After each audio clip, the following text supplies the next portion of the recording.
Hello and welcome to 7 Minutes, everyone's favorite podcast about video games. This is episode 15. Before we get into what today's topic is going to be, let me introduce myself, and then I will allow others to introduce themselves. Allow. Oh, wow. Quiet over there. This is Zack. This is Angela. This is Robert. Cool. Well done, guys. We traditionally start our podcasts with a review of what we've been playing since the last time we recorded. Although maybe for this one, aren't we like 2 weeks overdue for a podcast? Yeah. Zack and I bought a home, and It involves a fair bit of labor. yeah, it did. And so we didn't have a whole lot of time to play games, although in the madness, I did play something other than Final Fantasy XIV and Animal Crossing. That's true madness. And Animal Crossing Pocket Camp and Mario Kart Tour. I played Miami Hotline, and I've been wanting to give that game. Hotline Miami. Sorry, Hotline Miami. Thank you. Hotline Miami, and I've been wanting to play that game for a while. Interestingly, it was recommended for people who really liked Ruiner, and I very much liked Ruiner. I can kind of see overall why that would be a recommendation for someone who really liked Ruiner, though it's not. It's definitely not the exact same type of game. You know, it's an kind of top-down twin-stick shooter, although with Ruiner it was almost an isometric perspective, whereas Hotline Miami is definitely like just totally top-down. Ultimately, I didn't end up finishing it because I was just too angry by the end. It's a really, really brutal game. I think it's the most difficult game I've ever played. It's definitely harder than Cuphead, at least to me, because Cuphead had previously been the most difficult game I'd ever played, and it made me really angry. But this game made me just totally furious, and I ended up playing it for 8 hours straight. I didn't even realize I had been playing it that long, and I started playing it sometime in the evening, and by the time I finally got to the final boss and was just like, oh no, this is ridiculous, it was like 5 a.m. But it was overall really good. It's creepy and kind of disturbing at times, and I think it's really interesting how you'll get phone calls from people who are asking you to basically commit hits, assassinations, but it's always coded. They'll give you an address, but then I noticed that more than once when you show up to the place to commit the hit, the address is different than the address you were told. And so there's a lot of psychological stuff going on. So there's this question of you as the player, are you insane? Are you losing your mind? Is there a reason why you're not at the right address? Are you even killing the right people? It's a really, really interesting game. Can I ask a question about this? Of course. What's up with the chicken head? Well, so you can find different masks within the game, and the masks give you different abilities, but there's this point, and I haven't really looked too... I mean, I read the Wikipedia article about the game's story. I don't remember all the details, because it's a pretty involved story, but there are multiple points where you as the player are... you're speaking to 3 different people. And there's someone in a chicken mask and someone in an owl mask. And I don't remember what the third mask is. I don't remember what the third one is. But they each have different personalities, but I think it's supposed to be you talking to yourself. And the 3 different masks are 3 different sides of your own personality. Okay. And so the chicken mask, I can't remember. I think that might be the one that's slightly... they're all antagonistic in their own ways. But the owl... I think the owl is the one that's particularly aggressive. One of the other ones just seems kind of mildly disappointed in you. But it's a very interesting game. Robert, have you tried Hotline Miami? I think I played a little bit of the first one on Wii U, but I never beat it. Yeah, I was playing this on Switch. Yeah, And, I haven't tried it at all. Yeah, I bought the 2-pack that includes the first and the second game, and so I haven't played the second game yet. But it's creepy. You know, there are definitely like different things that you experience that are really unnerving, and the character is rapidly, basically losing his mind as the game goes on, and seeing really disturbing things. But yeah, it's a great game. It's just, you know, it was, at least for me, it was a very difficult game. Cool. I also played a game that is not Final Fantasy XIV. It was it's called Murder by Numbers.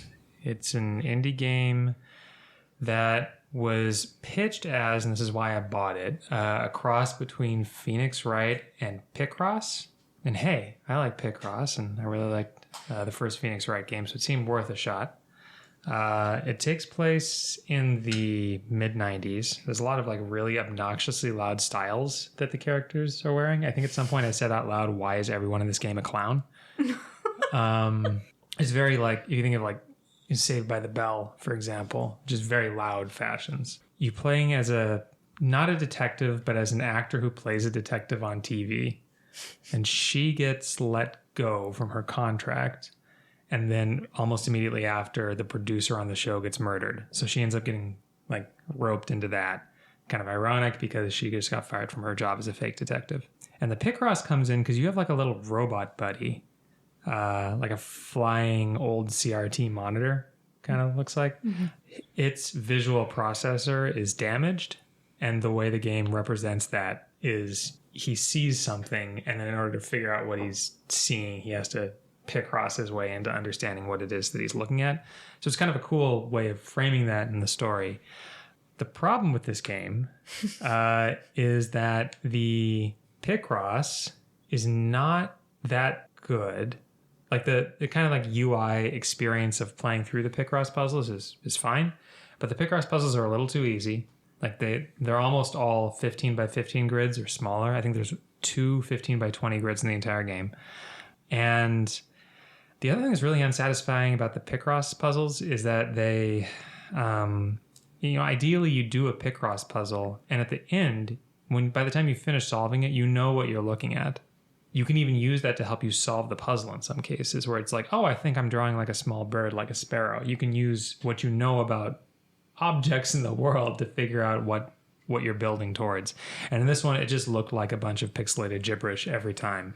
Yeah, you would show me even the finished image, and it didn't look like anything. Yeah. Sometimes it was a very like, I don't know if it was supposed to be very blown up and zoomed in, but they didn't look great. Have you guys seen that? There's a visual joke, meme, whatever you want to call it, that I've seen on the internet. It's called How to Draw an Owl. And it's 2 panels, and it says, step 1, draw 2 ovals. Step 2, draw the rest of the fucking owl. No. Like, it's obviously like sarcastic, not helpful, but like the jump between the 2 ovals to the finished owl is about the jump is between your finished Picross puzzle and an image of what it's supposed to be. That's the Picross. If you're just looking for like, if you just like Picross and maybe a little on the easier side, it's decent on that count. But the problem is more actually on the Phoenix Wright side of things, because you have a series of 4 cases, but for all of them, they're just super linear. You don't really get any of the satisfying leaps of logic that the player has to make. There are leaps of logic that the characters make in the game. It's really more of just like a visual novel more generally than Phoenix Wright style games specifically, which would have been fine, but that's not what I was expecting, because I saw people, elevator pitching this game shorthand as Picross meets Phoenix Wright, and this is not going to scratch anyone's Phoenix Wright itch. I refuse to believe it. It's not there. I still had a fun enough time with it, because I really do like Picross, and that was enough to carry me through, but... Okay. So, since the last time we recorded, I've played some stuff, but I've been busy, so I was made a lecturer at the college that I went to. So I'm teaching game design 1 to a bunch of undergrads and 2 grad students. So that's been kind of cool. It's ironic because it's board games, it's not video games, but it's been fun it's been fun going through all the mechanics and refamiliarizing myself with some of the academic terminology that gets used for talking about video games, like MDA and all that, mechanics, dynamics, aesthetics. But beyond that, I've been playing a few things here and there. I played the Great Ace Attorney Chronicles. That was fun. I really loved the period setting. Most of the Phoenix Wright games don't go for like realism of any kind, whether it's the setting or the courtroom proceedings, obviously. This one doesn't go for realistic courtroom proceedings either, but it definitely has a more realistic backdrop. It's how do you pronounce it? Meiji? Yeah. Mm-hmm. Meiji. The Meiji setting. So that's like right as Japan is starting to industrialize and reopen to the outside world. And actually read a review. I'm not going to say who it was, but the reviewer had the nerve to say that it was alienating having this historic backdrop. I'm like, are you for real right now? They even acknowledge in the review, I mean, they're Japanese developers talking about Japanese history. It's like, yeah, if you can't handle it, go play something else. Like, it was the stupidest criticism I've ever heard. Well, this is why the Phoenix Wright games take place in Los Angeles, right? And you're eating, quote, hamburgers that are not hamburgers. Right? Yeah. I mean, that's also why, like, in Final Fantasy VIII, instead of being really into meat buns, they say Zell is really into hot dogs. Or Brock offers Ash and Misty rice balls. Or, sorry, donuts that are really rice balls.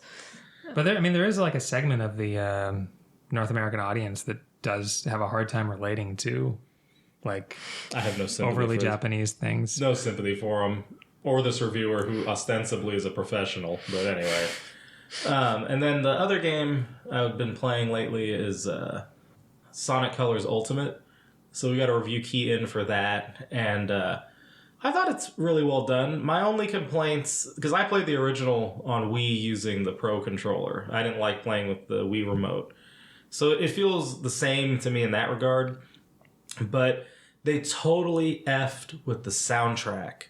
There's a bunch of like remixed versions of some of the songs. And of all the Sonic games, outside of like the original ones or Mania, this game had one of my favorite soundtracks of any of the 3D Sonics. It had this just really cool, like there were these little guitar pieces and just like the whole thing was just this really enjoyable soundtrack. And then they went and changed part of it.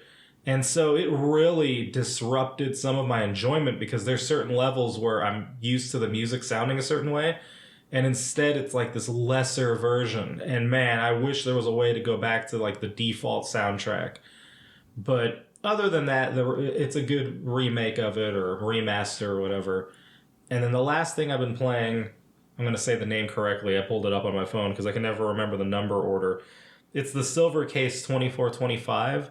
So it's one, I don't know if it's the first game made by Suda51 or like one of the first games, but it's a visual novel, ironically, since we're talking about Phoenix Wright. It's quirky so far. I think this came out in July, maybe, June or July. And I just finally got a copy. And I was sitting last night and starting it up, and man, it's total Suda51, just with this sort of disjointed feeling, narrative and world and all that. But so far, it's been enjoyable. Next time we record, I'll have a better opinion on it.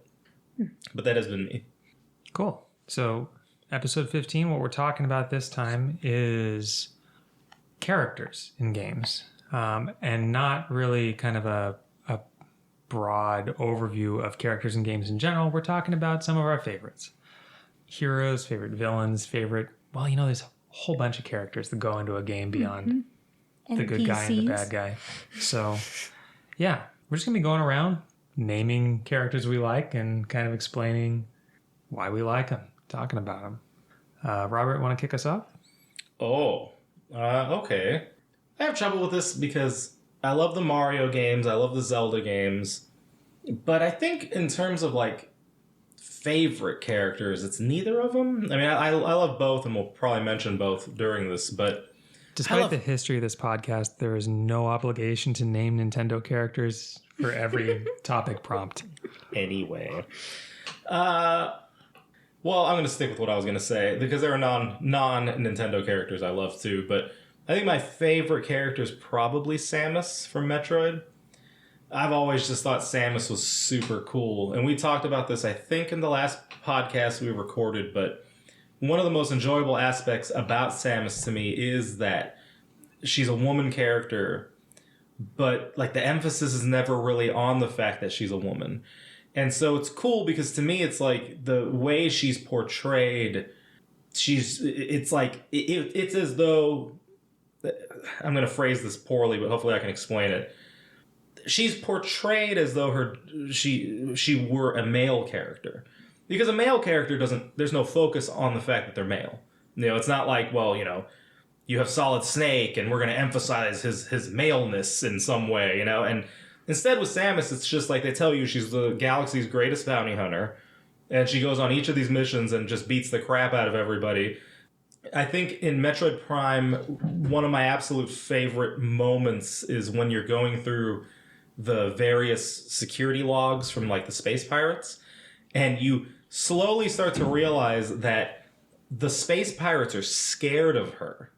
And that's just so interesting to think about because you're that character. You know, you're playing as Samus. And yet the enemies that you're facing are like sitting there just like, oh, here comes Samus. You know, we're worried about Samus. So that's pretty impressive. It really adds to her kind of mystique. But again, she's allowed to be all these things without then turning around and in some way focusing on her gender. It's just, she just is a woman, but there's nothing fixated on about that. So I've always thought that was really cool.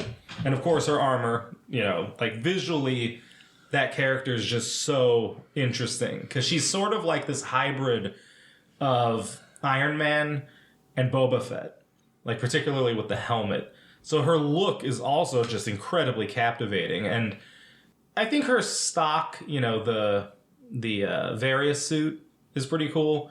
But some of the other ones over the years have been really awesome too. Like, I like her fusion design, particularly the pixelated version of it in-game, I think looks super, super interesting. Her Phazon suit at the end of Metroid Prime is really cool. But also, like, little touches in Prime, like her, when she rolls into the Morph Ball form, there's a point where I think after she gets the Spider Ball, there's these glowing, colored energy bubbles on either side of the ball, and they match whatever color lights are on her armor at that point. That adds such a neat dimension to the Morph Ball, because I've always felt like when Retro was designing that game, they were like, okay, we're not going to see her 80% of the time. So let's make it count every time you do see her. So like, and then they always include these little moments to make sure you get to see the armor, like when you're going up and down the elevators. But even like with the Morph Ball, it's like, how do we make the Morph Ball more interesting? Because there's long chunks where you're navigating like the spider rails and all that. And even there, they made her look cool. So for me, it's Samus's personality, and it's also her armor. All of it makes her just this awesome character. Yeah, I can appreciate that. Really, the only thing fixated on Samus's gender is Robert's description of the game right now. Well, I have to explain why. What do you want? How about you? Skip to Andy. Fine. Okay. I will say that, like, Link is overall my favorite video game character, but I won't focus on Link today. I mean, like, there are a number of characters that we'll each bring up, of course, but I like Link for a number of reasons and just think that he's just a fantastic character, and the different iterations of Link are really cool, and for different reasons too. But Link aside, one character that really comes to mind is Majima, but specifically the way he was portrayed in Yakuza 0. I was familiar with Majima. Zack had actually introduced me to the Yakuza series. I remember watching him play the games, and I had seen Majima, and I thought he was an interesting character in the other Yakuza games, but when I sat and played 0, he just, like, immediately became one of my favorite characters of all time. Can you maybe set him up a little? I think like everyone probably knows who Samus is, but yeah. So, I mean, the general premise of the Yakuza games is following, the the story, the drama, because it is such a drama of these particular Yakuza families. And Majima is the what's his official title again? It changes over the course of the series. But he basically eventually like leads his own family, right? Yeah, I think he might be a captain by the time you get to the later games. Yeah. But in the later games he's portrayed, he's just nuts. He's a little bit like the Joker, which kind of makes it ironic that Mark Hamill voiced him in the English version of the first game. That's probably why they got him. Yeah. But he's a little bit of this kind of agent of chaos in certain respects. Not 100%, but he's definitely unhinged. And Zero actually kind of explains why he becomes unhinged. But he's crazy and he's over the top and he's unpredictable and he's a bit of a frenemy. He's definitely done some questionable things, but ultimately he's an ally. But he hasn't always 100% been presented that way. But in Zero, you see him as this very young, kind of inexperienced, just kind of grunt in the Yakuza, and he's being punished for something that he did. Yeah, like I don't want to like give away the whole story, but he's being punished, and Yakuza 0, of the different storylines it's following, one of them is kind of like Majima coming into his own, and becoming the person, the man that he will eventually be later. But what you see in 0 is this kind of different side of him where he's not crazy yet, but it's bubbling under the surface. You know, his nickname is, like Mad Dog of Shimano. Yeah. And you come to understand why he's the Mad Dog. Yeah. And like the parts at the end where he's really losing it and he's unraveling and he's becoming the Majima that the series first represented him as, because Yakuza 0 is a prequel, and it came out much later than the first games in which this character was introduced. So when you're seeing him unravel and become this just completely unhinged guy, it's just fantastic. Like he just has these amazing moments of just losing it. But he's not just losing it. He's reacting to something very hurtful and emotional that happens to him, specifically to somebody that he cares about very much. Yeah, I didn't see it as him losing it. Like obviously his personality changes. Yeah. But I saw it as over the course of 0, he ends up trying on different pieces of this like Mad Dog persona, and kind of deliberately chooses to be that Mad Dog. Like he finds out he enjoys being that, but also he's like, he is prompted to go in that direction because of things that happen in the story. Yeah. But it does feel to me like it's a deliberate choice to like turn on and then relish that persona rather than him like kind of losing it. Partly, I don't agree that it's 100% just something he turns on. It's definitely a reaction in some ways to things that are done to him and things that are done to someone that he cares about very, very much. I may even say he loves this person, but yeah, some of it is also a deliberate conscious choice. I think also a pushback on the way that they had kind of leashed him, so to speak. Yeah. But not many games and really media, generally speaking, have made me cry or become very emotional. This game at the very end, and in particular something that Majima does, it had me bawling. I was just like sobbing. I was so embarrassed. but I think we can talk about spoilers. I think, depending on the character we're talking about, it's probably going to be hard to fully explore what... Yeah, it's been years since that game came out. That's true. I'll put a spoiler warning on the episode description. Okay. So when he, Makoto, the woman that he loves, she has this watch, and she tells him that it's broken, but she likes the watch a lot, so she keeps it. And so at the end of the game, after they've gone their separate ways... partly out of necessity, because I think it kind of goes without saying, she would definitely be in danger if he let her stay in his life.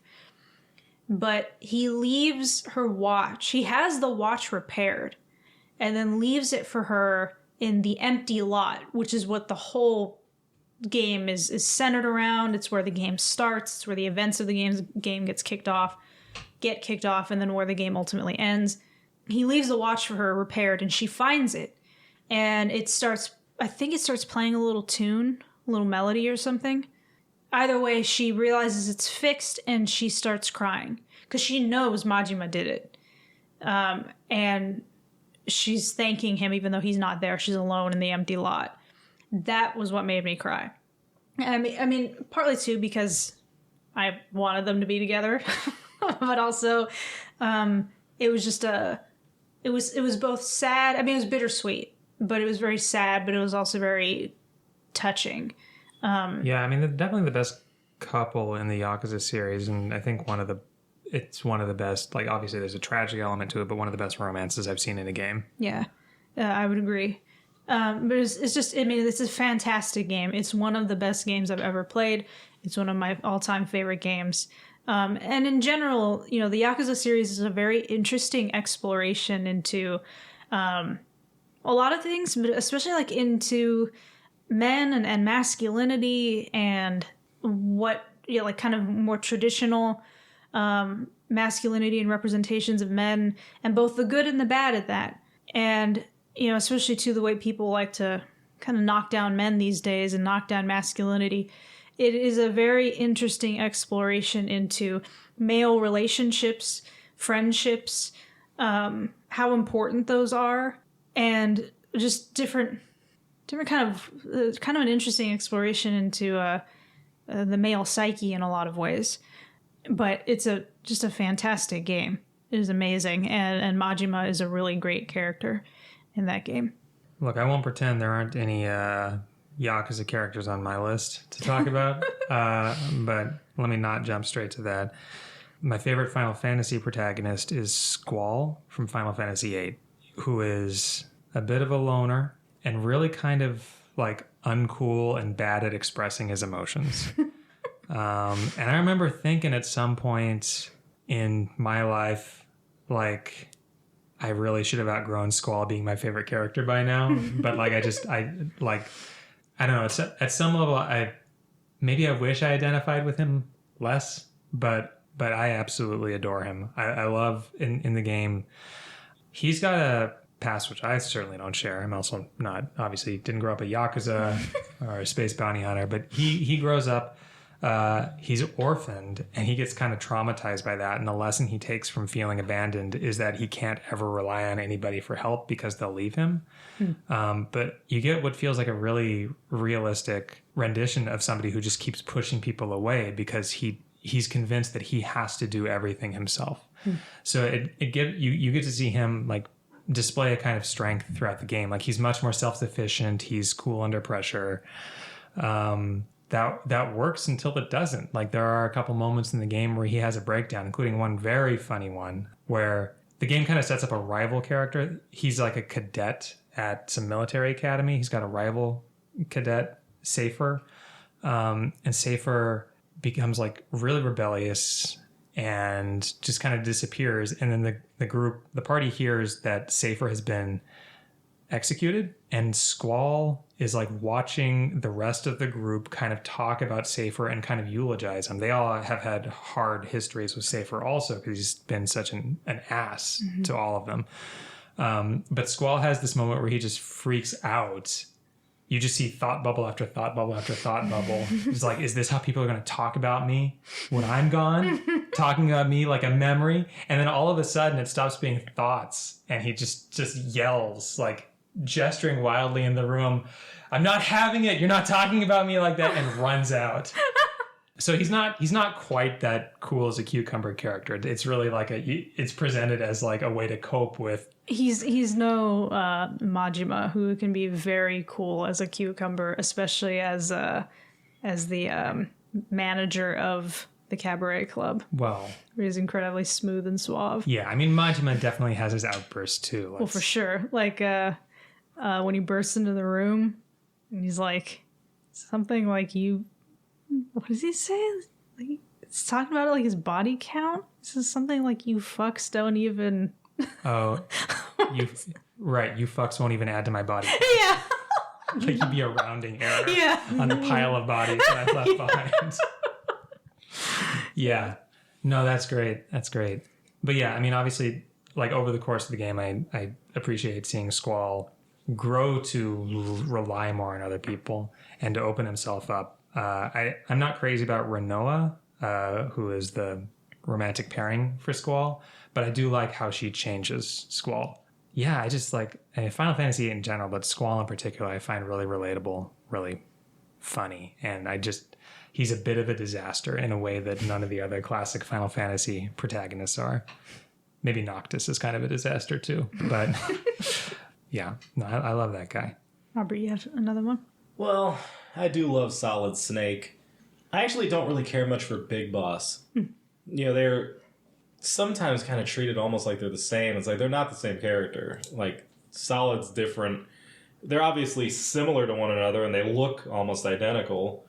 But Solid, to me, is just more fascinating with his... Because, like, Big Boss has that extra baggage of he goes on to kind of become a bad guy in different ways.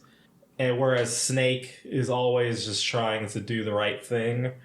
And he can be a little cliche. You know, he has the Clint Eastwood kind of thing going on. And the whole, I'm not a good person. But everyone's like, yeah, you're a good person. You know, it's like everyone you've killed deserved it. So, but he obsesses over thinking he's not this good person because of what he's had to do in the name of like fighting these different battles he's had to fight. I just think it's kind of a shame though that Solid has really only had, well, I'm trying to think. I guess when you get to Metal Gear, like I'm talking like the original Metal Gear, that's Solid, right? Yeah, Yeah. Metal Gear and Metal Gear 2. But his personality really solidifies in Metal Gear Solid on PlayStation. Mm-hmm.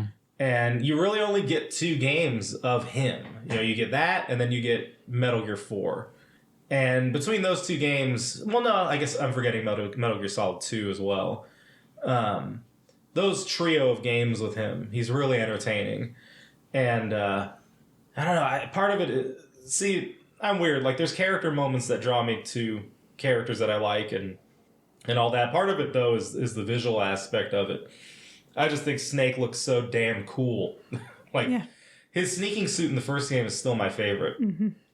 He looks pretty badass in the 4th game as well. You have to mess with the color combo just right. But, man, there's nothing more satisfying than going through Metal Gear 4 after you get the camouflage for the face camo where you can make him look like Young Snake. And you just make him look like Young Snake the entire game. It's like, oh, okay, I'm playing it again. So I haven't played Metal Gear Solid 4, but that kind of sounds like defeating the purpose. Oh, not at all. No. Don't you... Like No. the story is to some degree about coming to grips with him being old. No, right? see, I refuse to come to grips with him being old, so that's why it's Because great. you refuse to Yes. come to grips with you getting old. Maybe. see, the thing is that Zack doesn't really like cool things. That's Yeah. not true. The Look, cooler the worse. No. For him. No. Snake is super cool in Metal Gear Solid. Like, No. What I mean is that Zack is not really like. There's a common theme in every single one of my characters that I will bring up for the most part is that they're all cool. Or at least in my opinion. And even the 2 that Robert brought up, Samus and Solid Snake, super cool. It's not that Zack doesn't appreciate that. It's just, it seems almost like a lot of his favorite characters are kind of not that. And like when we've been like, oh yeah, so-and-so's so cool. Meta Knight's so cool. Yeah, Meta Knight. This man doesn't like Meta Knight. Yeah, and Zack's just doesn't like like Meta Knight? no, not cool. No. I mean, Meta Knight's not cool. Meta Knight is dorky as hell. Solid Snake is actually really cool, though. Like He is. Yeah, like I really like the first Metal Gear Solid. I really like Snake's characterization, and like he's not like the game can make him the butt of a joke and still make him look cool. The game can put him in all kinds of character combinations, and they all work for him. He doesn't have like the flamboyant charisma of Liquid, but he still comes off looking cool in every interaction that he has. I think that the relationship with Liquid is fascinating because they are like these kind of like opposites in terms of everything from like their hair to their personalities. that first game is really balanced. Like, part of what makes Snake so cool is looking at how he interacts with everybody in the first game particularly. Like, that game had just such a perfect cast of bad guys and allies. And, like, it doesn't matter who he's interacting with, it kind of gives you some insight into Snake, and it makes you like him even more. And my first intro to the original Metal Gear was Twin Snakes on GameCube, which I know most people who've played the original prefer the PlayStation version. But I love him in Twin Snakes, and all the like fight scenes are so cool in that version, and especially when he's taking on forgetting his name, Grey Wolf? Cyborg Ninja. Cyborg Ninja, You wouldn't call him Cyborg Ninja. Yeah, but that's not his name. You want to call him Grey Fox? Grey Fox, that's what it is. Grey Fox, Frank Yeager, Cyborg Ninja. Oh man, those battles are so awesome. Anyway, so Snake's number 2. Okay. This list is in no particular order, I guess. I'm also like Angela. Link's another one who, I don't know if I'd say he's my absolute favorite, but I love Link. But see, with Link, it kind of depends on the game. Mm-hmm. Yeah, because they're all different Links. So Ocarina of Time Link is my favorite. And then Twilight Princess Link would probably be second. And then a third place tie would probably go to like Majora's Mask and Wind Waker Links. For me, Wind Waker Link is way out in front. I how he's less cooler than the other two. Well, no, I mean I think he's a lot more relatable. He's got. I've never been as emotionally invested in a Zelda game as Wind Waker Link, like setting out to and then succeeding in saving his sister. Mm. I think the most emotionally cathartic moment I've had in a Zelda game is smashing. I forget its name. There's the big bird. Yeah, smashing that bird's face in with the giant skull hammer. Yeah, that's a pretty epic boss battle. They need to bring that to Switch. For me, my favorite Links are Ocarina Link, Adult Link, and then Young Link, and then Twilight Princess Link. I think Young Link, even in whether it's video games or media, a kid has to really be really cool, or just really something about that kid has to be unique for me to be invested in or care about a kid character. I don't know why, I just find them way less appealing. But Young Link is just the most badass, just coolest little kid ever. I just think he's awesome. And I just think it's really funny how in Smash Bros. Melee they give him little green shorts under his tunic. I just think that's really cute for some reason. Young Link is ferocious right out of the gate. Like, he realizes he's been repressed the whole time he's been in the Kiryu village. It's like, Mido's telling me what to do. He's gonna take it out on the Stalfos. I've been abused. I've been made fun of. Yeah, everybody's beating the crap out of. He's just seeing Mido's face. Till he runs into Ganon, and then it's like, oh, now I have found someone new to hate. Yeah, I hate you. Well, I guess Link is a freebie for everyone. Did you have another character? Yeah, I almost feel like I'm like stealing this from Zack in a way, because I only know of him thanks to Zack, but Geralt. So Yakuza 0 and Witcher 3 are two of my favorite games of all time, both thanks to Zack. I remember with Yakuza, it was just in the background. I barely even remembered Yakuza because when I worked at GameStop in college, I would put that game on the walls when I was doing the walls. And I remember saying, whatever Yakuza it was at the time, like putting the empty case on the wall and just knowing the games from that. But then Zack started playing 0. And it was just on in the background, and, I was doing whatever. And then, the cutscenes would come on. The game is beautiful, so it caught my attention.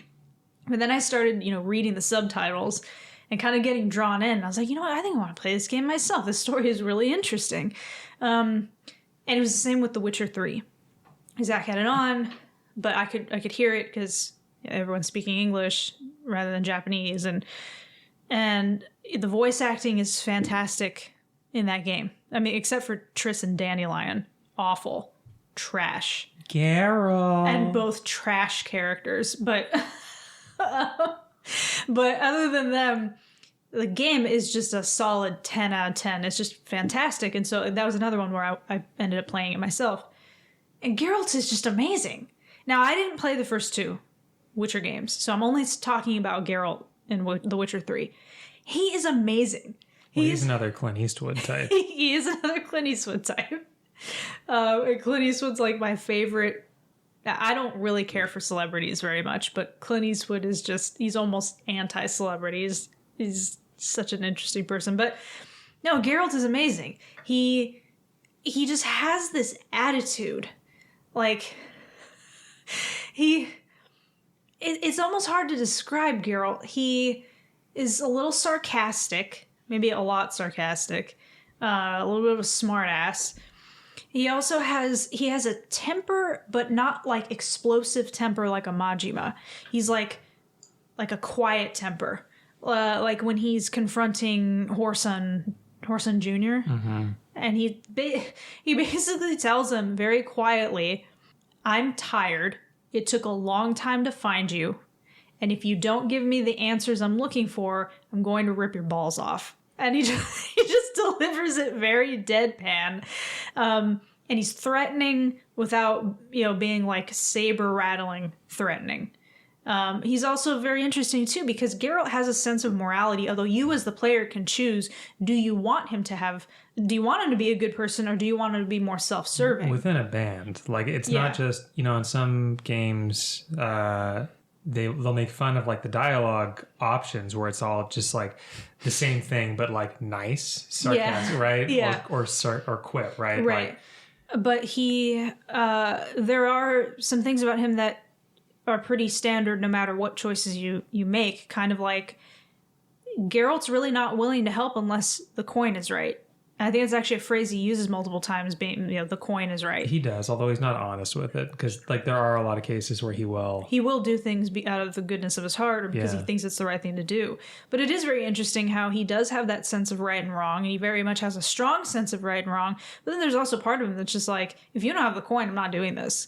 And I don't blame him. It's his job. But very interesting how he came to be, what is that? The Trials of the Grasses? Or the Trial of the Grasses? Trial of the Grasses, yeah. One of several steps in becoming a Witcher. Yeah. Him being this kind of prodigal child who was able to survive the whole process, really. It wasn't just about being a prodigal, but I just think he's an amazing character. And it's also interesting, too, how he's exploring fatherhood in the third game, but it's certainly not what's the word I'm thinking of? It's not your typical kind of story of fatherhood, but I just think Geralt is a fantastic character. I think his overall character design is great. So he is. He's like a cowboy hero, right? I think even more than, you can look at Solid Snake and see comparisons to the like Clint Eastwood type persona, but with Geralt, it's more like the entire structure of the game is him as like a wandering cowboy or wandering Ronin. Yeah, Geralt is far and away one of my very favorite characters. I just think he's amazing. He's very good. I think he's at his best in Witcher 3. I also, just a quick aside, I don't have enough about Yennefer to say to dedicate an entire slot to her, but I love Yennefer, and I think she and Geralt's romance is fantastic. Fuck Triss. She's awful. I don't care. I don't care how many people that upsets. Triss can rot in hell. It's possible to like Yennefer without disliking Triss. No. Yeah, it is. No. Also, I relate to Yennefer in some ways. Her temper, her strong opinions on things, her appreciation of black outfits. Yeah, her obsession with a certain small subset of the color spectrum, right? Yeah, I see it. Constantly wearing perfume. I think she's wonderful. I am going to the next protagonist character I want to celebrate. I played a bunch of the Assassin's Creed games in the past year. Although it wasn't my favorite game, I was really, really into the story and especially the lead character of Assassin's Creed 3. which is the one that takes place in like the colonial America. The protagonist, Connor Kenway, is actually one of the least liked protagonists in the series, as I understand it, because he's a direct follow-up to the games with Ezio, who is this really like flamboyantly, loudly entertaining ladies' man adventurer, swashbuckling type. And Connor Kenway is super stoic. He's like very deliberately calm in his bearing and his manner. It can seem kind of flat, but you can tell if you're paying attention that he's pushing down a lot of anger when he talks. His story, very briefly sketched, is like he's half Mohawk Indian and half English. So his dad was kind of like a rich colonist. And there was kind of like just like a tryst. So he didn't know his dad growing up. So he grew up as a Mohawk, and it's on the frontier. And like during the time of the French and Indian War, basically his village gets destroyed. And he swears, he's a kid at the time, he swears to revenge himself upon Charles Lee, who was the guy he blames for it. People mock, lovingly or otherwise, how often Connor demands to know where Charles Lee is. Or declare that he's going to kill Charles Lee. Like, you can find supercuts of this on YouTube. Like, where is Charles Lee? One of the funniest parts of the game for me is you end up in possession of a ship. I don't know what kind it is, but it can hold cannons and is capable of ship-to-ship combat. And you're looking for a captain run the ship for you.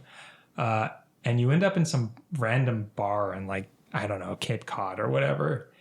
And the guy you're with, who's like tries to like go talk to the bartender to see if there's like a captain that they can talk to or something like that. I can't remember the details, but he's like talking for 10 seconds, turns around, and Connor is like hands down on a table in the bar, like accosting somebody he kind of remembers seeing before. Where is Charles Lee? It's like, you can't leave this guy alone for 10 seconds.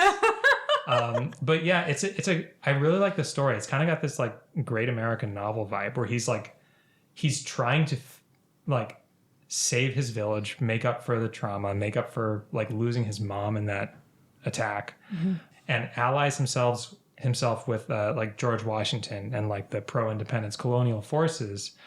And the further you get in the game, the more you realize how futile it is. Like, the frontier is going to get eaten up either by England or by America. And he's just got to come to terms with the fact that the home that he knew is never coming back. But he can't quite let go of his quest for revenge. It just ends up not killing him, but kind of, it just leaves him with kind of like sand falling through his fingers. He doesn't get the feeling, he doesn't get what he's after. There's a bright side too. He ends up building like his own homestead, his own village of frontiersmen and travelers over the course of the game. So he ends up building something new. It's not all sad, but I do really like his obsession with vengeance, his stoicism, and just kind of like the bittersweet nature of the game. I really like Connor. So in terms of like, in-depth characters, like I love for like these deep story reasons, I don't have a lot that I can really point to. Like for me, there's character moments, and it's those little moments that's all it takes for me to like a character. So, like, I think a good example would be McTavish, a.k.a. Soap, in the Modern Warfare games.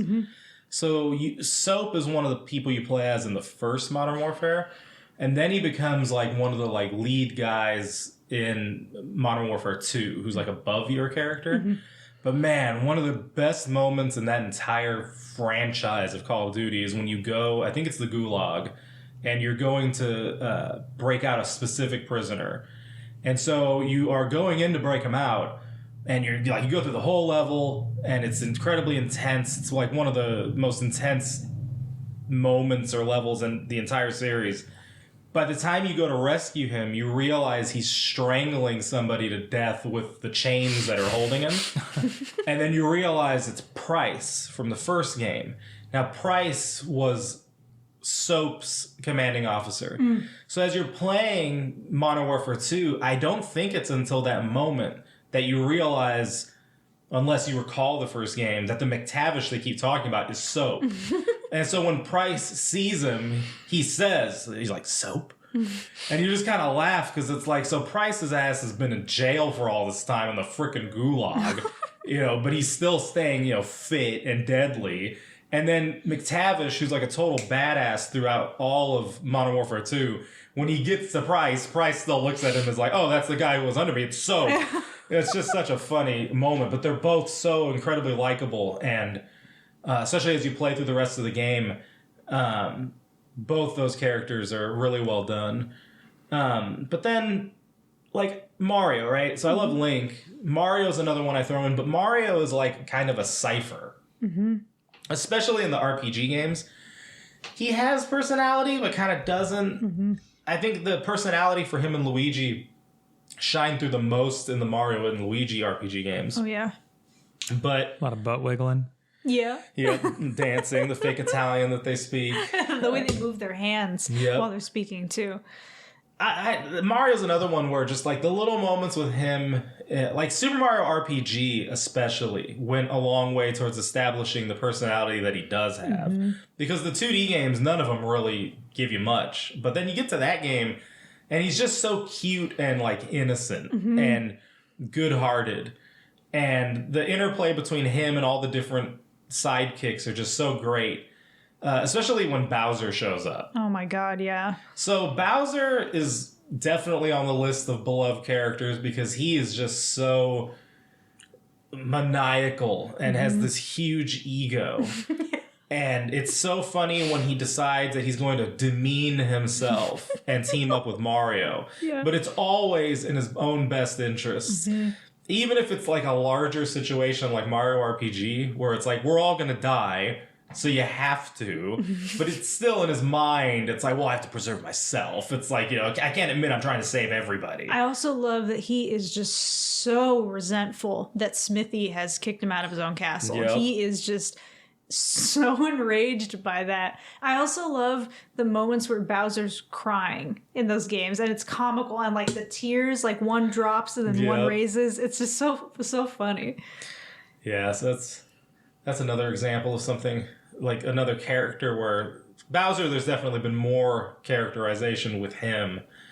And I love Fox from the Star Fox game, so Fox McCloud. Mm-hmm. But it's the four of them together that is what makes them all so entertaining. It's like that endless back and forth with the dialogue. It's always so well done, but like especially Star Fox 64. I mean, that remains the high watermark for the series, but Fox is just super cool. Fox is really cool. And like, this kind of doesn't count because it's my own writing, but for the Nintendo Joe site, I have this team up I did where it's just like a fan fiction basically, and it's the Star Fox team and Samus. Mm-hmm. And man, I loved writing that because I was able to like get into everybody's heads and make them sound the way that I think that they should and do. Mm-hmm. And so like it was kind of fun because Samus is sort of like not resentful, but Samus is a lone wolf. Like she doesn't want to work as part of a team. That's just how she is. But being forced to work with the others, like it was fun seeing them all trying to keep up. But then also Fox like being this sort of diplomat where it's like Fox knows that he's competent and he knows his team is competent. But then also having to like sort of stick up for them with Samus, who's still like, you all still can't keep up with me. Yeah. It's like, well, we can, but we just have to try a little harder. And so part of my love for Fox comes from that experience of writing him. I agree with you that I really like the rapport that the team of four has. So much so, and also I like their character designs. I think they're really well done. And World of Nintendo a few years back, when that line of toys first came out, they came out with all four members of Team Star Fox, and I have all four, and I have a couple of different curio cabinets with a bunch of my video game collectibles set up, and I have all four of them standing. I also like that they can actually stand, because some figures just can't stand, but they can stand on their own, and so I have them lined up all four side by side, and of everything I own, of all of my collectibles, that set of four is one of my very favorites. I love that set, and they look so neat standing together. I remember when Fox came out. I was like, oh, it'd be cool if they do Falco too. But then after Falco came out, I think Slippy was next. And I was just like, oh, they're going to do all 4 of them. Yep. I was like, oh, that's hella cool. Like, in my life, I never thought I'd see all 4 of them. Because, like, growing up, like, if you're younger and you're listening to this, you're spoiled with Nintendo toy options. Like, as kids, there wasn't anything. Like, there were these random toys that would come out. Like, we have the Mario Kart 64 toys that came out, when that game came out. And they're ridiculously valuable because they're rare. But, like, what you don't understand is that when those came out, to me, they were, like, the holy grail of toys. Because it wasn't just that they were Mario Kart. It was like, hey, the figure actually comes with it, too. So you can actually play with the toys. And, there was no action figures to get of any of these characters before that, other than, like, the McDonald's Super Mario Brothers 3 toys, and then the Mario movie toys. Yep. That was it. So seeing Star Fox action figures, it blew my mind. I was like, this is amazing. So I got nothing really positive to say about the Star Fox character. Yeah, he's a hater. More cool, anti-cool talk. And seeing as this is like the character episode and not the vintage toy episode. Look, that's just a quick aside. Okay. Anyway. But whoever thought that they'd get like a peppy action figure. Do you have maybe a last hero before we move on to villains? So I'll do an actual one and then a quick aside, an honorable mention. Oh no, I just lost it. Well, you can do the quick aside first, see what happens. No, I got it. Okay, sorry. Cloud.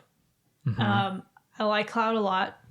I feel sorry for Cloud because I don't know. I mean, he seems he's very interesting because he's clearly defensive and he puts up walls, and part of his sarcasm comes from that. It's his defense mechanism, but it's also got to be really really something to realize that the things that you think are true are not true. The things that you think about yourself and things you've built up your own identity around are not actually true. Final Fantasy VII is a fantastic game. I don't really need to get into why. It's like talking about why Ocarina of Time is great.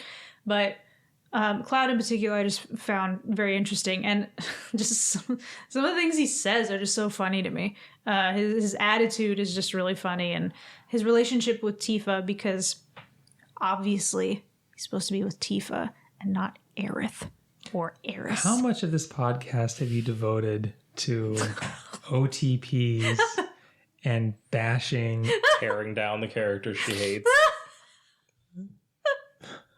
Just say, but his relationship with Tifa is very sweet, and Dilly shilly shilly. That's not canon. That's not canon. Oh, Zack despises Advent children. Yeah, but yeah. A good son would have known. No, but his relationship with Tifa is something I really, really like. It's one of my favorite relationships, whether romantic or platonic, in video games. I just think that Cloud is a fascinating character. Again, I think his character design is awesome. I think he's super cool.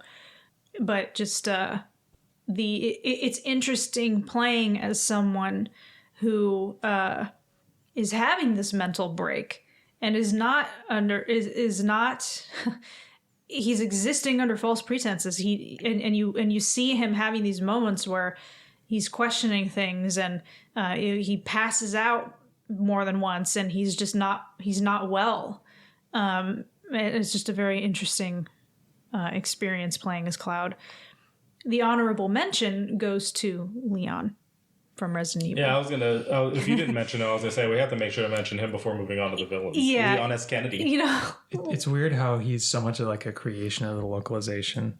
Yeah, because I was just about to say Leon is not. He's not very deep or anything as a character. He's just a fantastic character. His look in Resident Evil 4 is so good. It's obviously better when he loses the jacket, but he's just this sarcastic ass, particularly in 4 and especially compared to 6, but like just he has so many classic lines, entering the village and thinks he's gonna get into a fight, thinks he's in danger, and then the church bells ring, and all the ganado go away, and he looks around and he goes, "Where's everyone going?" Bingo. Yeah. It's a mouthful. I like. It's a mouthful. I really like that. Like he's a little dorky. Yes. You know, like his taste in one-liners is not quite correct. Yes. You know, but he's got the competence to pull it off anyhow. So you get kind of it's almost like with like blue cheese or other fermented foods where there's just like something off there, but the whole package works. Like his taste in quips is not quite right. I knew you'd be fine if you landed on your butt. It's interesting because Leon, if you think about it, he is the end result of massive traumatization in Resident Evil 2. So it's like after going through that, it's no wonder you get to 4 and he's like, oh yeah, I don't give a shit anymore. Like nothing scares me. Like I just went through an entire city full of zombies and all this other crap. It's like I can deal with an Eastern European village and a castle. You know how an island. Like 6 starts with like the president is a zombie. Yeah. And he's like, stay back, Mr. President. Mr. President.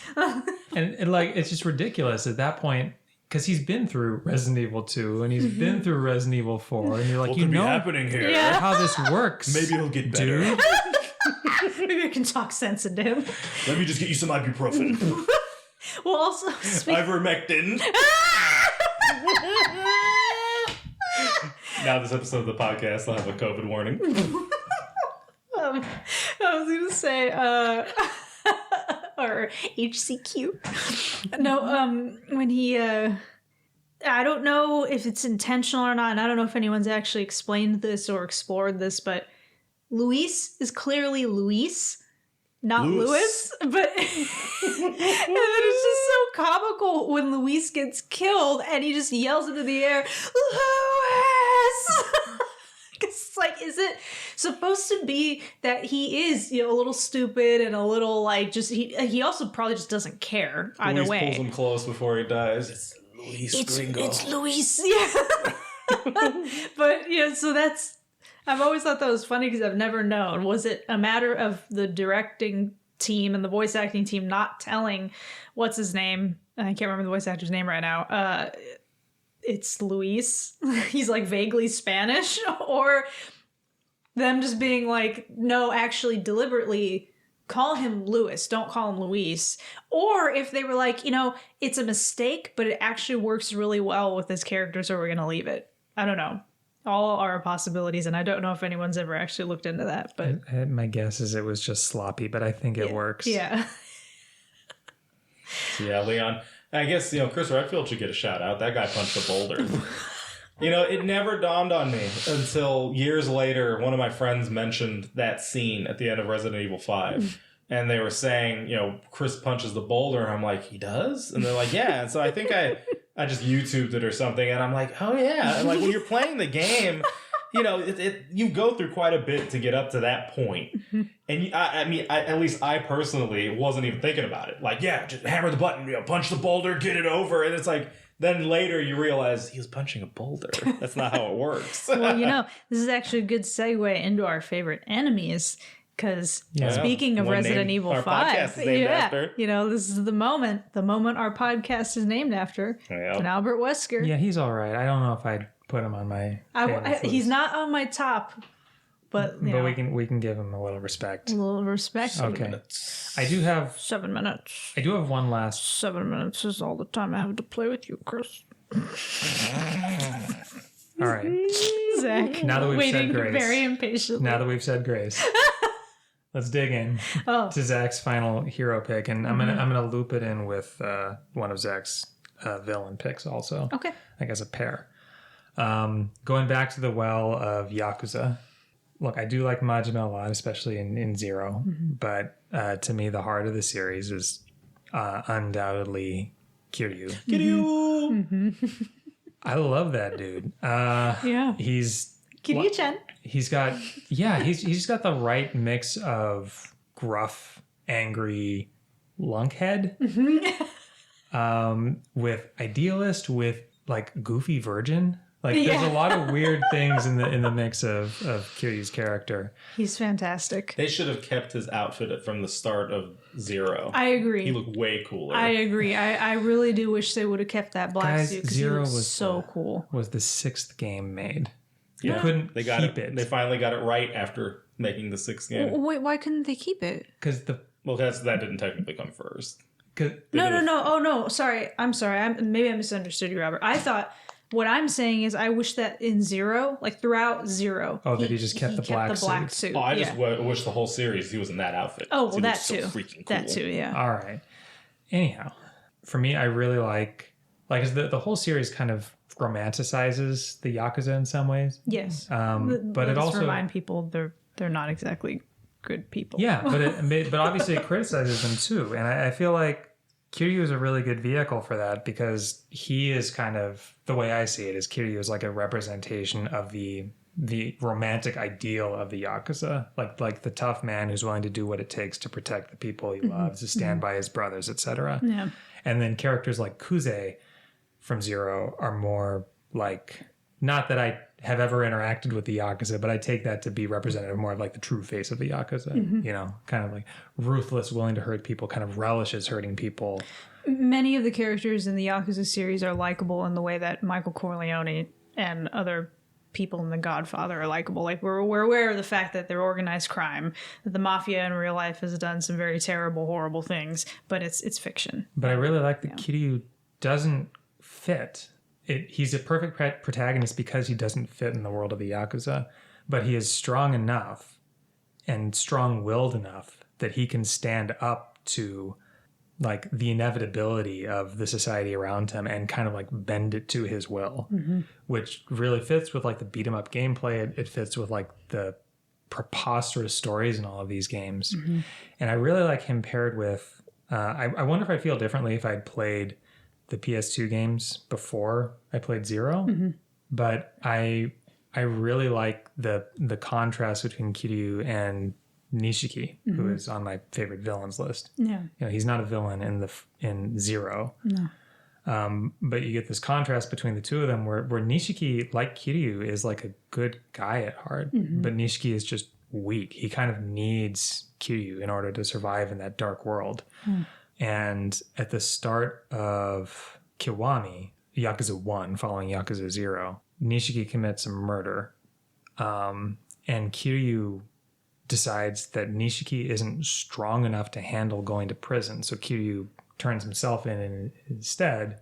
But what happens, ironically, is that Nishiki no longer has Kiryu around and ends up, in order to survive, Nishiki has to conform himself to the laws of the Yakuza, basically, to become a ruthless man, to become that monster. And so I like the way that those, like, Kiryu can rise above and Nishiki gets ground down, and they kind of like, it's tragic. And 0 especially is really tragic if you've played Kiwami, like the way Nishiki is treating Kiryu throughout the game. Because you know what ends up happening to Nishiki. Yeah. No, both Nishiki and Kiryu, they really don't belong in the Yakuza. It's just through a series of events that they wound up there. But Nishiki, even more so than Kiryu, he doesn't belong there. He is too gentle. He is too weak. And then by extension, he's too easily manipulated. It is sad, and he is a very tragic character. Yeah. Majima is an interesting contrast because he does seem like he was born to be a Yakuza in comparison. Like, he relishes it so much. Yeah. For me, I want to start with an honorable mention because I know that I'll forget it if I don't mention it now. Ganondorf is fantastic because he's such a bastard. But in particular in Wind Waker, he's especially great. And the scene where he's reading Zelda's dreams, he can see them and he's describing them. And then the monologue he has where he talks about being from the desert and the harshness and everything is one of my very favorite moments in any game. And I think Ganondorf is, he's a fantastic character. His character design in Ocarina is by far the best, but his representation as a character in Wind Waker is fantastic. But in terms of enemies, what's his last name? Is it Olgierd von Emmerich? Everick. In The Witcher 3. That DLC is called Heart of Stone. And Olgierd is one of my favorite characters in any game. He is also a very tragic character.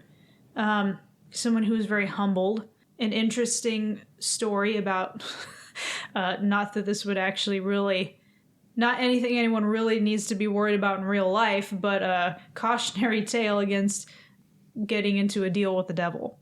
The Man of Glass, who is basically strongly, heavily implied to be the devil, has an incredibly interesting dynamic with him and Geralt.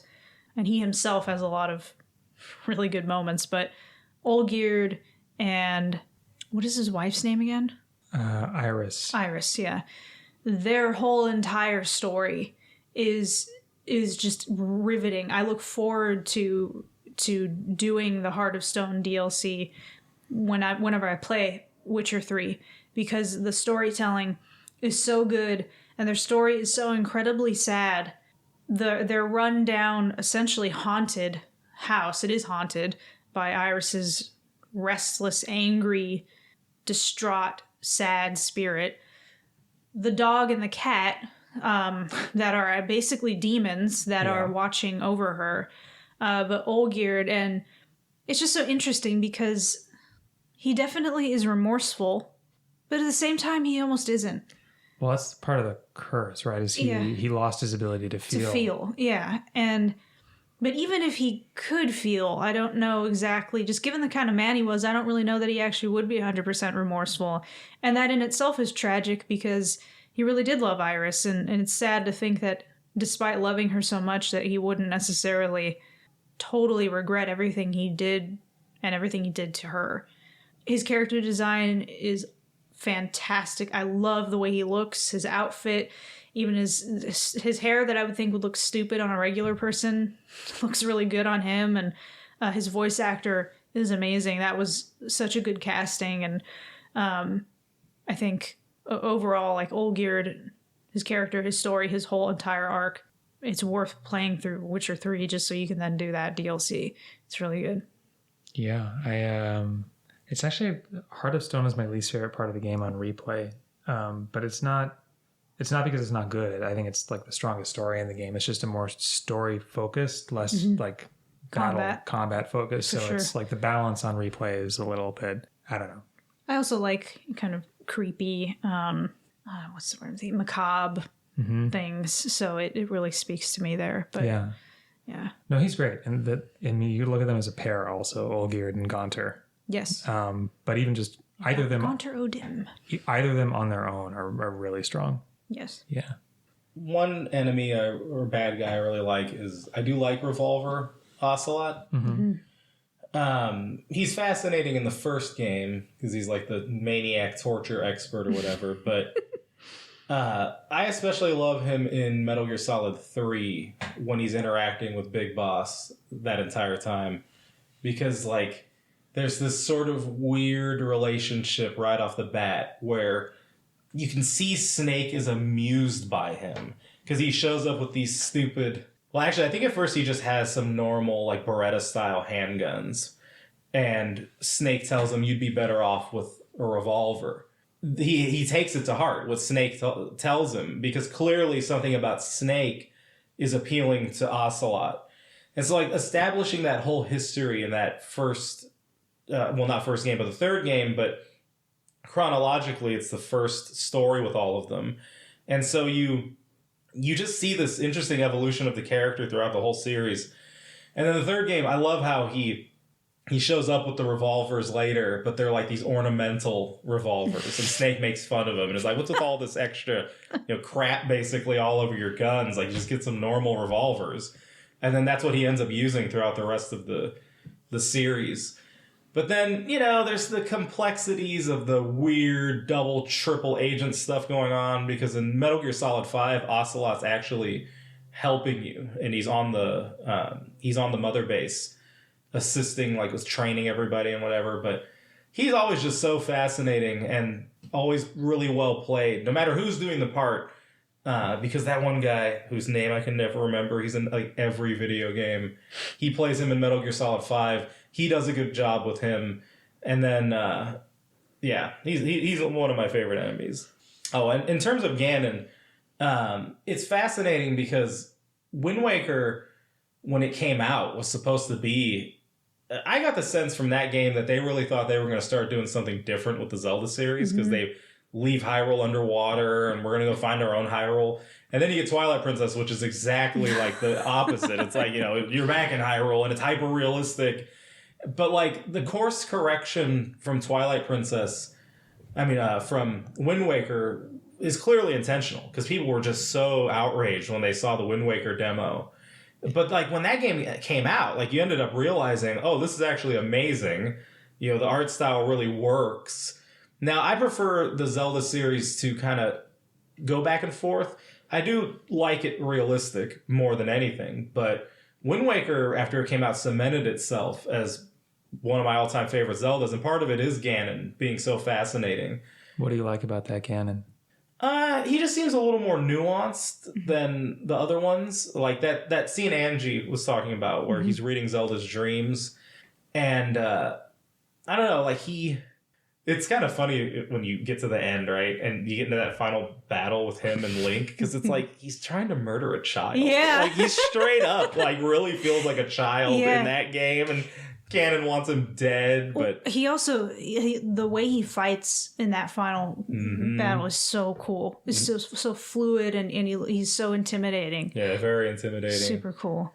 But I also love that part where Rock has Link.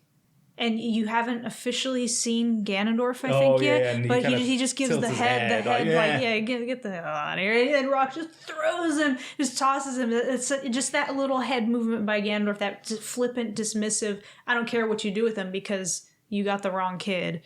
Just tosses him aside. It's so good. I do like the Wind Waker version of Ganon because the end feels more focused on Ganon's mistaken desires than on just like this raw like clash of this hero versus monster. It feels like you see the conflict between the king and Ganon's own frustration and Ganon being kind of like entombed in stone. And like I do like the focus more on like Ganon, like the person being defeated, whereas in like Ocarina it feels more like Ganon the monster has been slain. Well, that's particularly true in Breath of the Wild. They really totally dropped the ball with presenting any kind of meaningful narrative around Ganon himself in that game.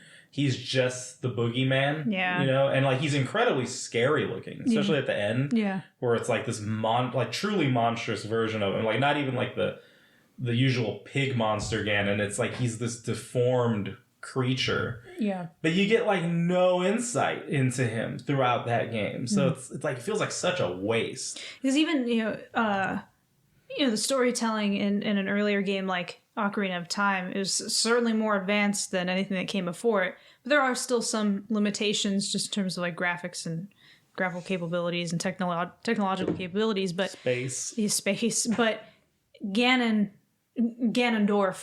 gets some really good moments in that game. His interactions with young Link, the way that he dismisses Phantom Ganon, is just like, wow, what a waste of time. Banishing you to the gap between dimensions. I really like when you think that you've killed Ganondorf, and he has that one final card up his sleeve. He can't say anything. He's like too weak. He has really nothing left in him. But he just shows you the back of his hand, that he still has the Triforce of Power. Almost as if to say, I mean, he is essentially saying, like, you thought you killed me, you can't. But it's just this, like, really, it's just a really good moment of him just, like, holding up the back of his hand and showing you he has the Triforce of Power and then turning into Ganon. I think you guys are being a little too mean to the Breath of the Wild Ganon. I don't think it's dropping the ball. I think they're just trying to do something different with it. No, they failed. Well, all this other intensive narrative building, and it's like, oh, and then here's Ganon. Well, let me give a lighter villain choice. Not the same kind of stuff I've been talking about for most of these, but like the King of all Cosmos from the Katamari games. Just this like really strange judgmental dad. I really like his characterization. I like his really crazy design too, but just the idea that he got drunk on it, like went on a bender and accidentally destroyed all the stars in the sky. Like that's the premise of the game. Is it, we got a little wasted, royally wasted. Now, Prince. But yeah, I mean, obviously he's not quite the same kind of villain as a lot of the other things we've been talking about, but just is this ridiculous comic but stern presence in the game. I love him. I love how belittling he is, but also how meticulous he is in measuring and judging each of the Katamari you bring to him. Yeah, I think he's great. Well, my next choice was also something that a character I was first introduced to by Zack, and I thought she was fantastic from the moment I saw her. It's Yotsuyu from Final Fantasy XIV. She's like gorgeous and elegant, and she has this just beautiful dress and her very sophisticated, long cigarette holder. But wow, what an evil, nasty bitch. She is so mean and so cruel, and so calculating. And I just think that she's fantastic. I think she's amazing. Ultimately she gets what she deserves. She really doesn't deserve a happy ending given the things that she does, but I think she's a really cool character. And maybe some people think it's weird that I like her for how evil and mean she is, but I actually think it makes her very interesting. No, I don't think that's weird at all. I think you like a lot of the best villains are kind of a mix of love to hate and love to watch. Yeah. Yeah. And it's interesting too, that moment she has with man, he has such a long name, but the blonde haired guy, the evil guy in Xenos? Yeah, Xenos. I guess I could have just said Xenos, but I just think of his entire name flashing across the screen. But when he grabs her by the hair and he's basically dragging her across the floor, although he really is just kind of holding her up by the hair. Having long hair, I know how much that would hurt, but it's supposed to be especially painful because he's so strong. And he's telling her, you fucked up. Everything that happened is exactly what you were supposed to have prevented from happening. You do it again and basically you're dead. And how that makes her blood boil. Like, it makes her so angry and so intent on getting revenge on the people that caused her to disappoint Xenos to begin with. It's just such a quintessential moment for her, and this very good example of how nasty she is. She's great. I would just like to update my comments on Revolver, because I feel like sometimes we might be a little vague sometimes during our podcast talking about specifics. So Patrick Zimmerman is the predominant voice for Revolver, and I think he's the best of all of them. Mm-hmm. But Josh Keaton does young Revolver in Metal Gear Solid 3, and I thought he did a really good job. Mm-hmm. And then Troy Baker, who does everything, takes over for him in 5. Okay. And I think he did a good job there as well. So this is not a villain, but he's antagonistic, so I'm throwing him in because I forgot to mention him in the hero part. But Cranky Kong is great. Oh, yeah. Not just because of the endless harassment, but the part of his history that was retroactively, the part that was retconned by Nintendo, which was that he's actually the original Donkey Kong. And the idea being that he got old, and then I think it's implied that Donkey himself is Donkey Kong Jr. grown up as well. But Nintendo did away with that, because the idea is the characters are immortal, they don't get older. But that original dynamic's really funny to think about. That he's the original Donkey Kong, went through all this trouble with old school graphics and everything, the more, old fashioned way of playing. Wait, I didn't realize that got retconned. What? Mm-hmm. What's the deal with Donkey Kong Jr. in current Nintendo continuity? They just never show him. Yeah, he's just I think he actually didn't they put him into Tour? If they no, he hasn't become a player in Tour. No, so there's been Donkey. Oh wait, hang on. Is it Donkey Kong Jr. in Super Mario Kart? Mm-hmm. Then yes, he is. That's the most recent appearance by him. Yeah. Otherwise, they've ignored him for like 30 years. And even then, in Mario Kart Tour, you could get both Mario and Donkey Kong Jr. the exactly as they appear, the pixelated characters. So even then, like they didn't like give him an updated character model like in modern graphics. It's just Well, thank you. This is probably my yearly fill of Donkey Kong continuity trivia. Yep, they got rid of that change, but he's a great character.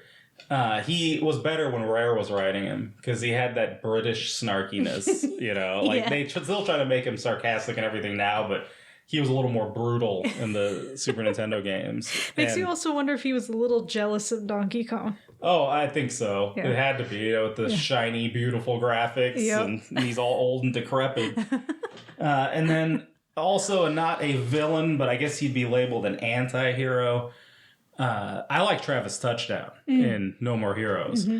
He's such a just like slime ball, but you like him anyway because he, especially in the first game. So they re-released these games for Switch.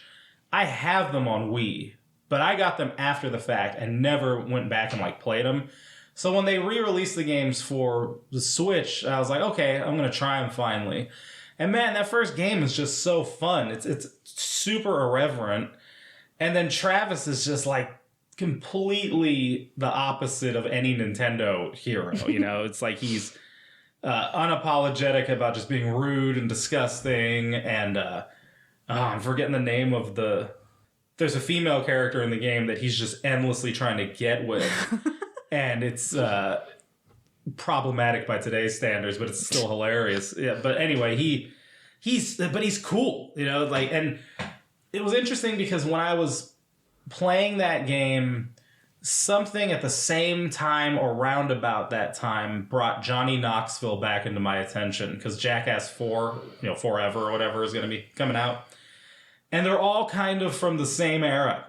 It's like when Jackass was sort of... I would not be surprised if Johnny Knoxville was a visual inspiration for Travis Touchdown specifically. Yep. And it's funny because I was reading the thing with Johnny Knoxville, and so I was like, I never really watched Jackass when I was, younger, but I went and was like kind of looking at clips and stuff, and I'm looking at Knoxville and the guys, and I'm like, these dudes were cool. Like, they're like punk cool. Mm-hmm. And like punk from like the 2000s, like with the cloth pants and then the belts and everything.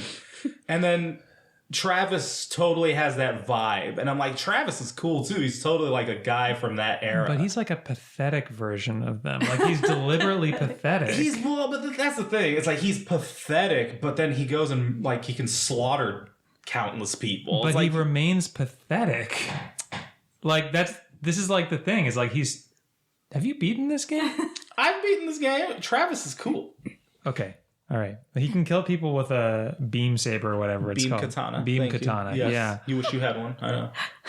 But as do I. He's like the game is not subtle about calling him a loser. He's a lovable loser. Sure. Just like Johnny Knoxville. I mean, they're losers too.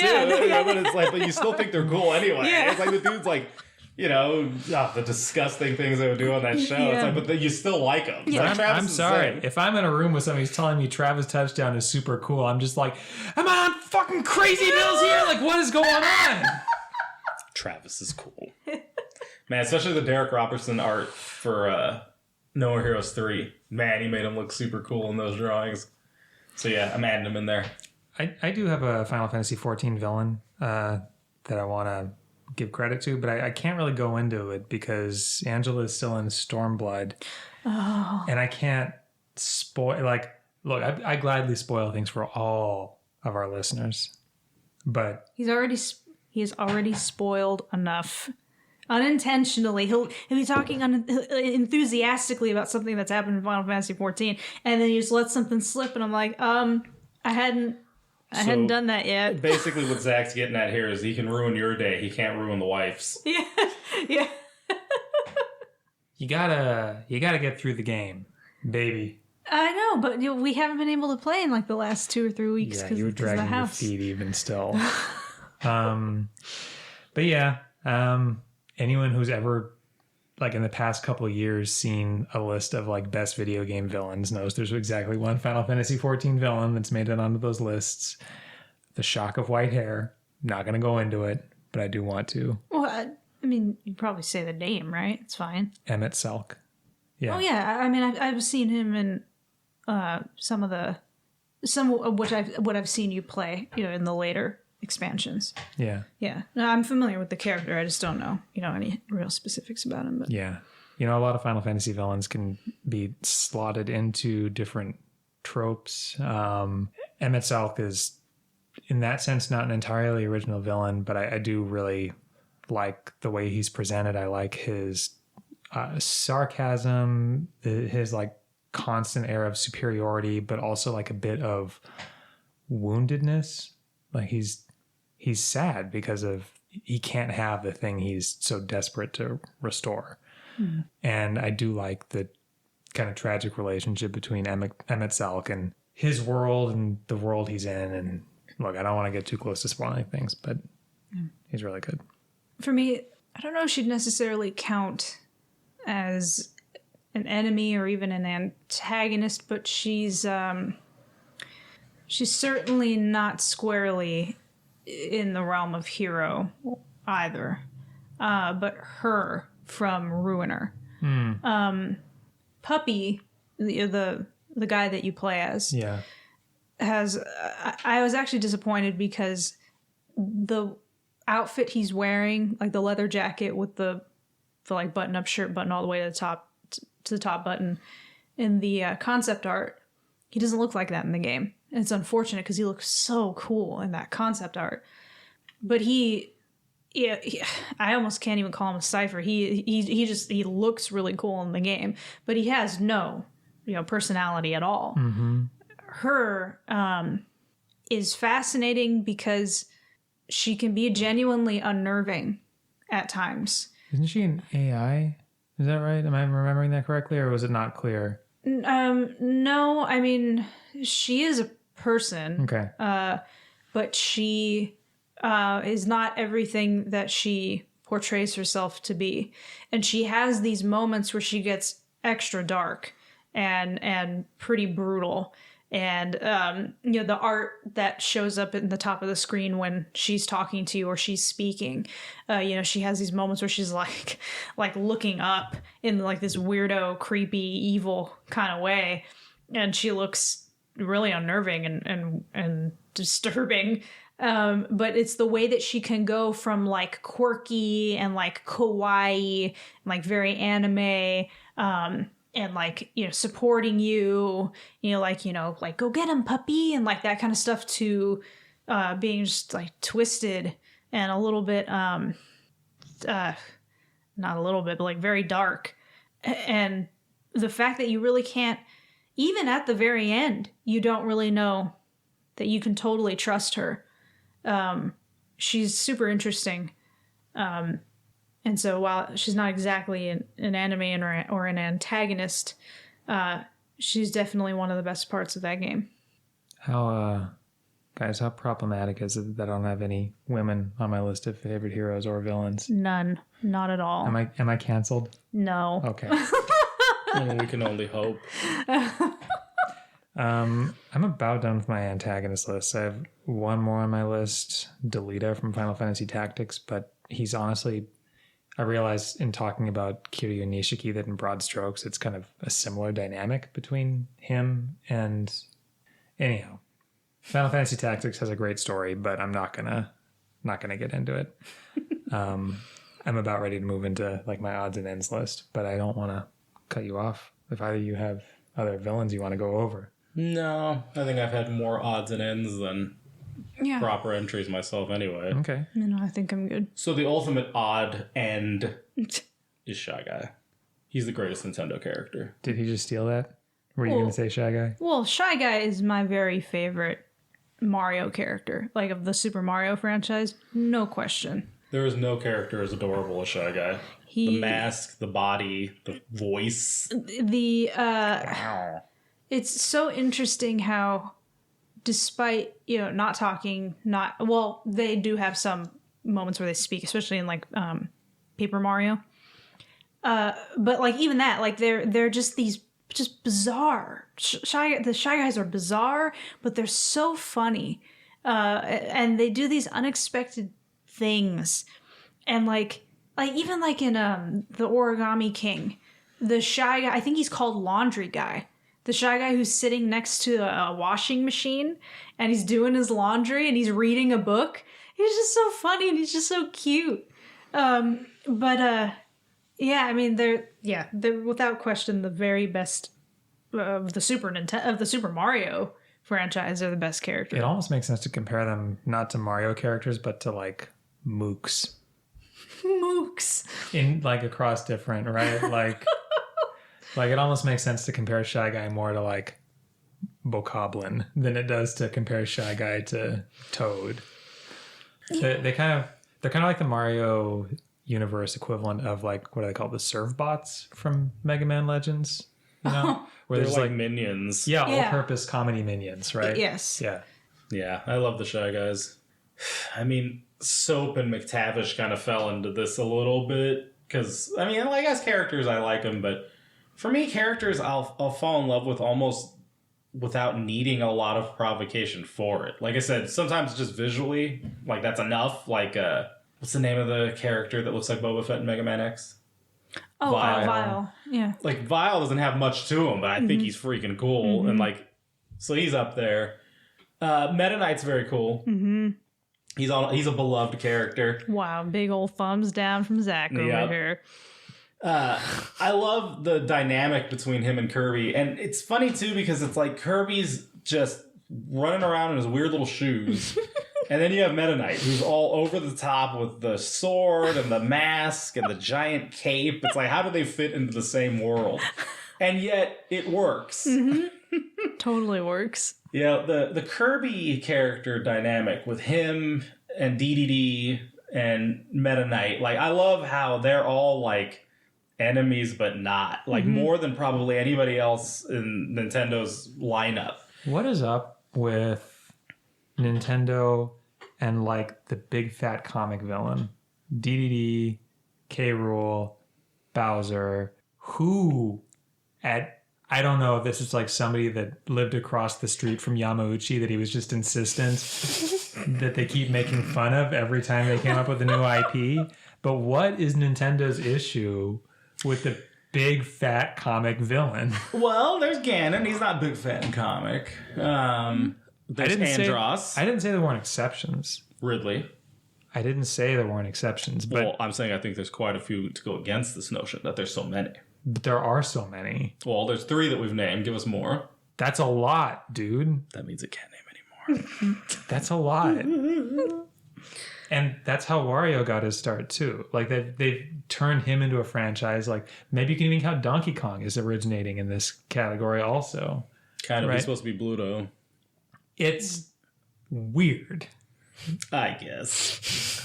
It's like, you just imagine, like, there's stories about, like, Miyamoto going around to, like, people's desks and being like, hey, he changes one thing.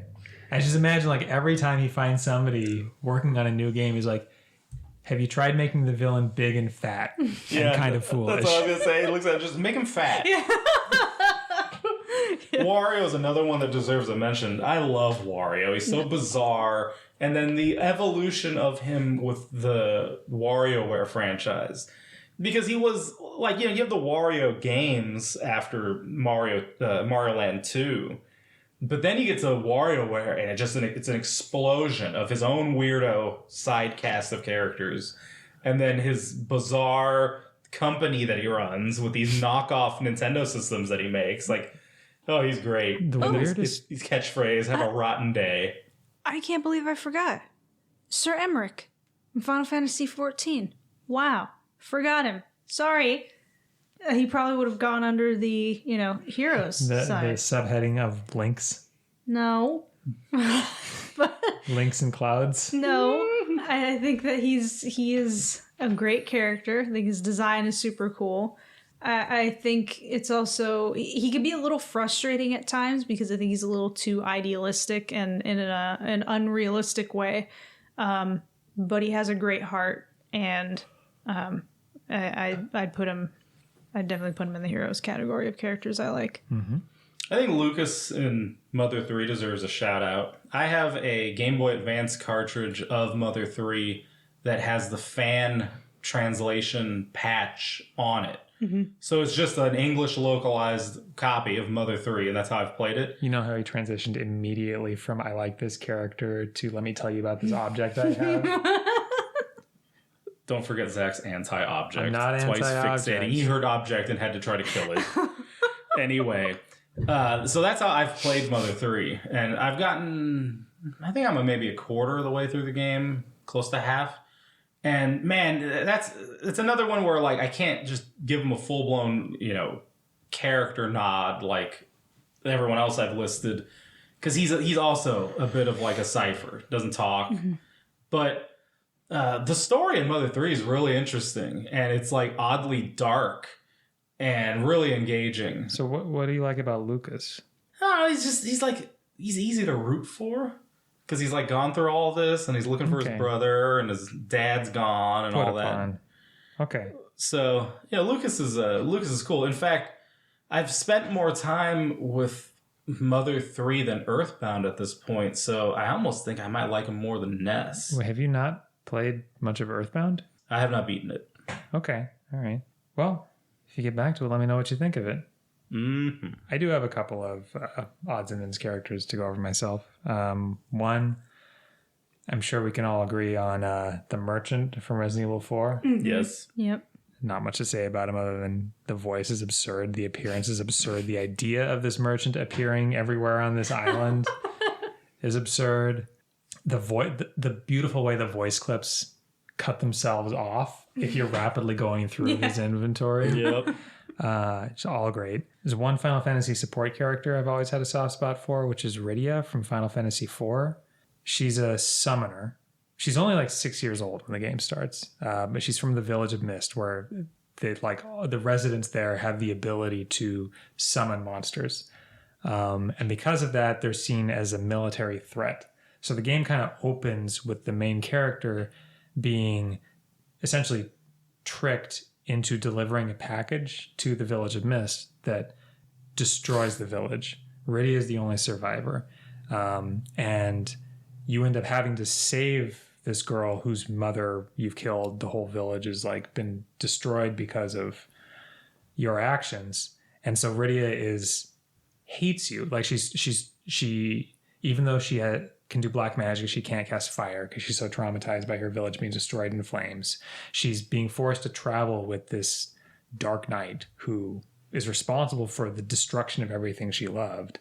And then she gets swallowed by a sea serpent. And there's a twist in that sea serpent is actually Leviathan, the king of the summoned monsters, and takes her to this other basically pocket realm where time passes differently. Later in the game, after Cecil, the main character, kind of repents, rejects the dark arts, becomes a paladin, the villain's about to defeat him. And then Rydia, who is, because she's been in this pocket dimension, has like, relative to the rest of the world, she's aged up like 10 or so years, is now like on the cusp of adulthood, comes out of nowhere, beats back the villain. And I've always been kind of like, I know it's like a 16-bit Super Nintendo game. It's like not really that impressively told on screen just because of the technical limitations, but it like affected me how completely Rydia was able to forgive Cecil and like swoop back in to like save him. That's an element of that game and her character arc that I really liked. I really like Estinien in Final Fantasy XIV, and I was watching Zack play some months ago, and I can't stand Alphino. I don't really like Alice either, but I think Alphino's just an obnoxious little shit who's just so up his own ass and thinks he's fantastic, at least, throughout the game that I've played. And so, he's annoying in part because he's an idealist to a fault. It's fine to want to make the world a better place, and obviously is a good thing, but he doesn't know his place. And like Clint Eastwood, Dirty Harry once said, a man's got to know his limitations, and Alphino doesn't know his. At least it's worse earlier in the game. I think he still has that problem moving forward. But basically, Estinien puts him in his place at one point, and it's just like, the world is not kind. You seem to think that you can just make the world, shape the world into this utopia of sunshine and unicorns and everybody's okay and everybody's friends and everybody gets along. That's not the way of the world. He's just like, you're an idealist, I'm a realist. And obviously it's not good to be too far on the opposite end of the spectrum either, but I really appreciate the way Estinien just he's not interested in being this little Alphino. And like he comes to appreciate Alphino and likes him almost like a little brother. But I do appreciate his realism. Alphino is definitely humbled by certain events in the game. Mm-hmm. I do think if you look at the whole game, that Alphino's point of view is more vindicated than Estinien's point of view. I mean, it makes sense. It's a JRPG and there's a lot of idealists in this game, and there's a lot of, supporting head nods and yes, we're going to change the world. And so, yeah, I mean, I can understand Alphino being vindicated more than Estinien, but I'm much more of an Estinien myself. I only have one more on my list. I think it's something Robert would back me up on, which is Missile, the dog from Ghost Trick. Yes. Agreed. He's just such a good boy. But like, not in the memey way people will refer to dogs in general, just for being cute. Like, what Missile goes through, like that. Angela, you haven't played Ghost Trick? No, and I'm not going to, so okay. you can, it's fine. Well, it's got, like, the plot is too convoluted to try and convey. But it's got this twist ending that does involve time travel and body hopping and all this stuff. Makes total sense in the context of the game. Like, totally bought it. But the revelation that, this is going to sound ridiculous to say, that a lamp that you met at the beginning of the game, a talking lamp named Ray, was actually like the spirit of this dead Pomeranian sent back in time that has dedicated 10 years of its afterlife to being able to resurrect its owner, to prevent its owner's death in like this time loop. And that so much of the game's events were driven by this little dog's will to save his owner. I got real misty at the end of Ghost Trick. Yes, Ghost Trick's great. It's been so long since I played Ghost Trick. I should try replaying it, because I remember getting to the end and thinking, man, once you play this game, you know how the twist works, and you'll never not be able to know how the twist works. I remember enough of it that the character's name's Cecil, right? Sissel, but Sissel's the cat. Yeah. And man, it's funny because it's like you'll never forget that. You'll never unlearn that bit of the story, and like, to me that diminishes a little bit if you try to go replay it, but it's been so long that that's the only part of the game I can remember super firmly. So it'd be worth replaying, because that game has such amazing animations. It's so good. Like, yeah, it's like this weird, it's kind of got like a rotoscoped animation feel to it. I don't know if it actually is, but, or if they, use that in producing it. But yeah, like the weird low res 3D models that have such smooth and like charismatic movement. It's really cool. Yep. The portraits are really good too. Like the whole package is really cool to look at, despite being, obviously a pretty low resolution DS game. There's a mobile version I have downloaded on my phone that I've never actually opened, but part of me refuses to play it because I'm just like, it's supposed to be the kind of grainy DS graphics. That's what made it so neat. I think as it is, it's the best looking DS game. I can see that argument. It was pretty incredible. That's another one of those Capcom titles that didn't hardly sell anything, so you'll never see another one of them. Trying to think of other honorable mentions. I mean, Captain Falcon, of course. Show me your moves. I love Beautiful Joe. He's so annoying and zany. That's a great character. They need to do another one of those. Anyone else we want to add in? I think my last... All right, Angie's going to close us out. Yeah, you know, I could mention a lot of people, like Vincent Valentine, I think is awesome. But I'll close off with Snake and Kid Cat from Animal Crossing. Specifically, especially from Animal Crossing New Horizons. Because they're both, like, Snake he takes himself seriously as, like, I'm a serious ninja. And then Kid Cat is supposed to be like a Power Ranger. What's the Japanese word for that? Sentai. Snake is a bunny rabbit in Naruto cosplay. Yeah. So Snake he's a pink bunny. I think everyone kind of understands the gist of Animal Crossing, but there's a bunch of different types of animals: cats, dogs, rabbits, etc. And Snake is one of the rabbits, but he's got big pink ears. His face, he's almost like a Sanrio character, which I think is really funny. But he's dressed in this blue ninja costume. And then Kid Cat, there's like 4, I think, or whatever, different animals that are in these super... Sentai, like Ranger Sentai outfits. Ranger outfits. Yeah. And so Kid Cat's red, and he's wearing this little helmet, and he's this little white cat. But they both take themselves very seriously as, you know, a Power Ranger-ish character or a ninja. But they're goofy. And they're not... I don't know if they're supposed to be... Like, I don't know if Snake's supposed to be a successful ninja, or if Kid Cat was supposed to have actually saved people. But they're so comical and so bizarre, and they're both, because, you know, Animal Crossing characters have different personalities. There's, like, jocks and grumpy and, like cutesy, supportive, whatever. But they're both the jock characters. Yeah. So they're they're narcissistic, they're obsessed with themselves, obsessed with their muscles. That's all they really want to talk about. They're incredibly one-dimensional in terms of their thinking and obsessions. Yeah, the extent of Snake's ninja training is like free weights and squats. Yeah.